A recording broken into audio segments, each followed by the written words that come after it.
Our last conference preview for this week, Chicago Catholic League. This is always one of the most intense meets because none of these teams like each other very much. And, you know, for years, Fenwick was the big dog. Nobody really likes Fenwick in this conference. Marmion's had their day. Loyola's probably the best team in there now, but not necessarily for conference because it's more about depth.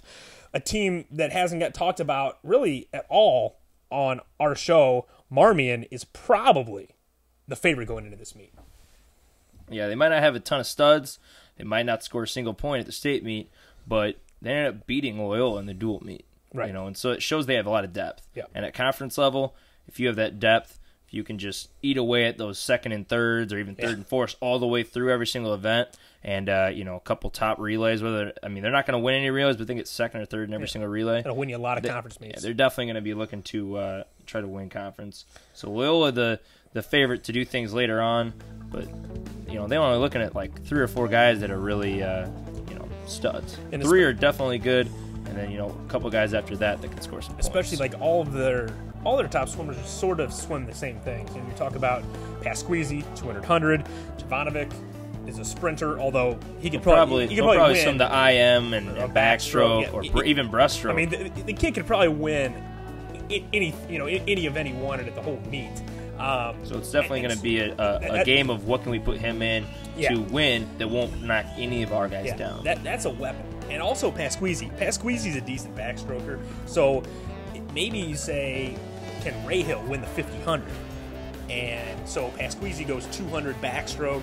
Jovanovic goes fly 5. You know, get creative and try and win as many events as you can, because you know you're not going to be picking up those 2 3s, 3 4s like Marmion will. So you need those big impact points up at the top. You need to win at least 2 relays if you're Loyola, and you need to get 2 wins out of Pasquisi, 2 wins out of Jovanovic for sure, and probably 2 wins out of Rahill at the end of the day to really pull off what's pretty much an upset because of how much depth and Marmion again, has. Winning every relay is not going to hurt. So no, and see, I don't know if they can win all. I don't know if they have the depth to win all 3 relays. Yeah. Now, the interesting thing might be, can they decide that they can win a free relay without loading it?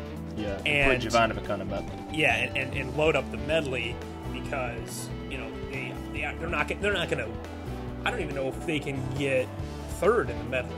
You know, without Jovanovic or Pasquisi or some combination of them. If Fenwick, St.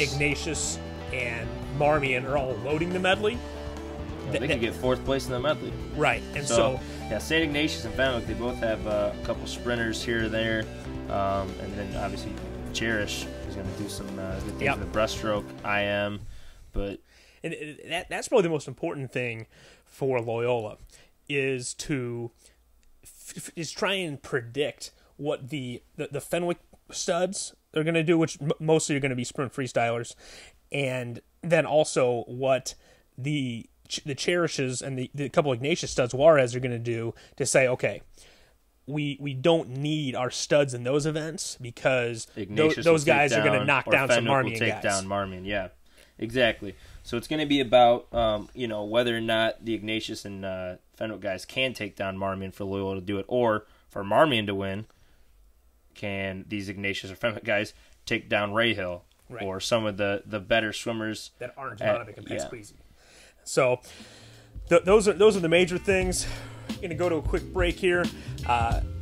Again, we keep mentioning it, but it's big stuff. We're really excited about it. We've seen the commercials. Buffalo Wild Wings, Naperville, Northbrook, state previews at the end of February leading into that state meet, and we're really excited about it. A lot of coaches jumping on board, and you know, it's just going to be 2 hours of swimming breakdown, and you know, everyone will just be sick of me talking about swimming by the end of the shows. So when we come back, a little more breakdown and our picks for the conference championship in the Chicago Cath.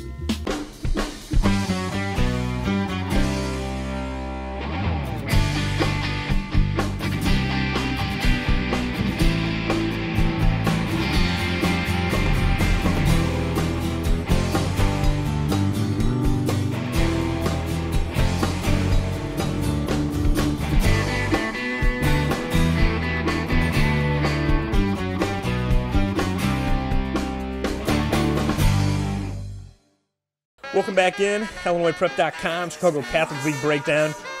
So what it comes down to here is, do we think that, I mean, I don't think there's any question that all the teams are geared up to get after each other.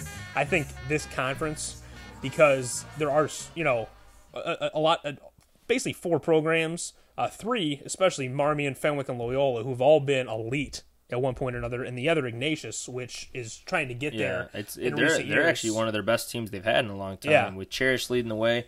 They got other guys, Mendola, Juarez, Alvarado, that have all been at the state meet the past year. So, I mean, they're looking to improve upon themselves. So, because they don't have much beyond those guys, maybe they're not focused on conference. Maybe they're thinking, let's just get to state, taper for state, hopefully. If they can get there without tapering, those guys could score some relays together. Right, and that's why I think Loyola's got a serious chance to pull off the upset, because they really only have a handful of guys that they're going to do anything at the state level. You're looking at, and you're going to have Pasquisi, Rahill, Jovanovic. They need one more guy. And whoever the 4th guy is in the relays. Yeah. After that, they could shave and taper their entire team. Exactly. Where Marmion might be a little less like that. Maybe they're all pretty similar, so they're waiting until sectionals to taper and figure out who's going to make the relays for state. So if they don't really have anyone shaved and tapered at conference, because they have so many guys that are in that same equal range, then they're definitely to the disadvantage. But you could also look at it the other way. Because Loyola is much like St. Ignatius, their top guys aren't going to be shaved and tapered, so maybe they're not going to do much. I mean, obviously, Jovanovic and Pasquisi are going to do a lot without shaving and tapering, but maybe Rahill, he's not at that elite level like the other two are, and so there's going to be a couple shave and taper guys that are going to be better than him, so that could hurt them. I mean, very likely. Yeah. I mean, not very likely, but it wouldn't surprise. Be, if there's a shaved guy from a Fenwick or from a Marmion or Ignatius that can jump up and upset Rahill if he's Loyola's top guy in the 50 or the 100. I just think that the reason I'm picking Loyola is because I think if it, and again, a lot has to do with how they approach it. I think if they approach it sort of how we talked, where they spread out Rahill, Pasquisi, and Jovanovic, try and win 6 events, and have a bunch of other shaved guys, I just think Stonequist is a master motivator, and if they make winning conference a priority, especially when you can hitch to the AJ train and say, this guy is just a bona fide star, and unlike at some of these other conferences, there is no one in this conference from another team that you can even say, oh, well, this guy's going to sort of, negate Jovanovic on a relay. Yeah, no one on these teams can look good when Jovanovic's swimming. Yeah, and so that is definitely a morale booster for Loyola. They can look at him every time he swims fast. They go, man, what a great swimmer! I'm going to go out and swim fast in my next meet, or my next event, especially when you're shaving tapered. Because if it's close, if it's a 200 free relay, you're behind.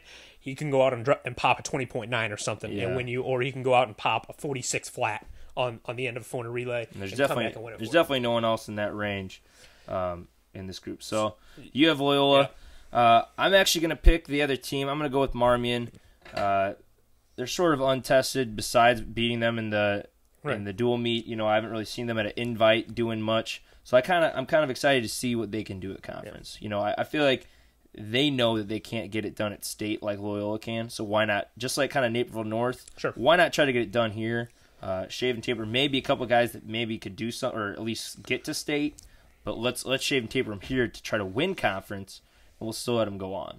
Yeah. Maybe not their top 4 guys, but beyond that, just the guys that are still going to have sectional spots. That's going to be the way for Marmion to win this meet. If they can shave all those guys that aren't going to score at state but could make state, and really knock off those Loyola guys.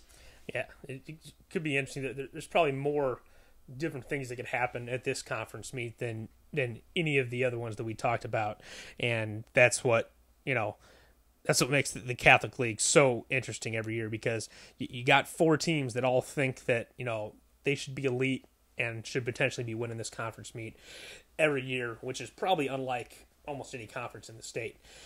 So that's going to wrap it up for our conference previews in this week. We got more conferences coming next week, including the new Trier Evanston Conference, which is always a very fast one, especially because, New Trier's got, like, state cut guys in the 50 on their JV conference team. But until next time, hopefully everyone's swimming fast this weekend at their conference meets, and looking forward to next week's conference meets as well. We will see you next time on the Skylar King Show at IllinoisPrep.com.